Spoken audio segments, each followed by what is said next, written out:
हनुमान जयंती शोभा यात्रा के दौरान दिल्ली के जहांगीरपुरी में दो समुदाय के बीच हुई हिंसा के बाद पुलिस ने आरोपियों के खिलाफ कार्रवाई करते हुए जहांगीरपुरी इलाके में बुलडोजर चला दिया है। पुलिस ने जहांगीरपुरी इलाके में अवैध अतिक्रमण की कार्रवाई की, जिस पर सुप्रीम कोर्ट ने एक याचिका पर सुनवाई करते हुए बुलडोजर पर रोक लगा दी थी। मगर यूपी मध्य प्रदेश के बाद दिल्ली के जहांगीरपुरी में चला बुलडोजर चर्चा का विषय बना हुआ है। हर तरफ कहा जा रहा है कि बाबा का बुलडोजर यानी सीएम योगी का बुलडोजर अब दिल्ली पहुंच चुका है। वहीं कई लोग इस कार्रवाई को सही बता रहे हैं तो कई लोगों ने इसे गलत बताया है। बुलडोजर पर देश के भीतर के साथ साथ अंतर्राष्ट्रीय मीडिया में भी इसकी खूब चर्चा है। कई अखबारों और रिपोर्टों में कहा गया है कि जिन लोगों के घर तोड़े गए उनमें से ज्यादातर मुसलमानों के थे।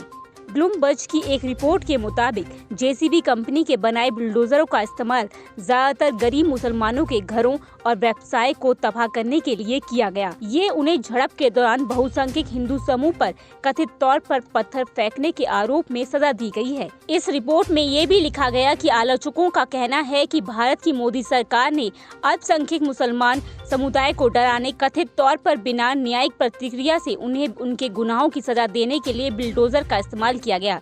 लेकिन भारत सरकार ने इस बात से इनकार किया है कि इस प्रक्रिया के दौरान किसी एक समुदाय के लोगों के घर तोड़े गए हैं।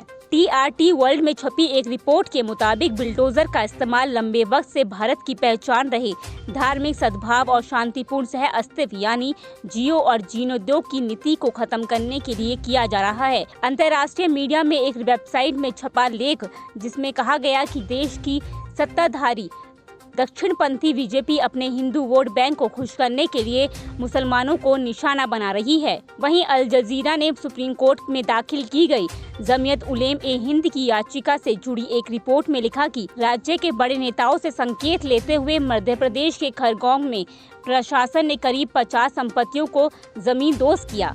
इनमें से ज्यादातर मुसलमानों के घर या दुकानें थीं, जिन पर हिंसा भड़काने का आरोप था। वहीं अल जजीरा के मुताबिक मध्य प्रदेश के मुख्यमंत्री और बीजेपी नेता शिवराज चौहान को उनके समर्थक बुलडोजर मामा कह रहे हैं। इस मामले में वॉशिंगटन पोस्ट ने भी एक रिपोर्ट लिखी, जिसके मुताबिक सुप्रीम कोर्ट के आदेश के बाद भी 1 घंटे तक घरों और दुकानों की तोड़फोड़ का काम जारी रहा और एक मस्जिद तक आने वाली सीढ़ियों को तोड़ा गया और बुलडोजर को मस्जिद से करीब 50 मीटर दूर हिंदू मंदिर में प्रवेश करने के रास्ते के बाहर रोक दिया गया।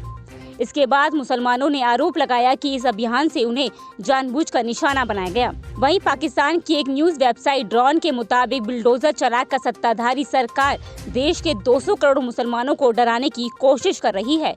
Bureau report, next 9 news nation.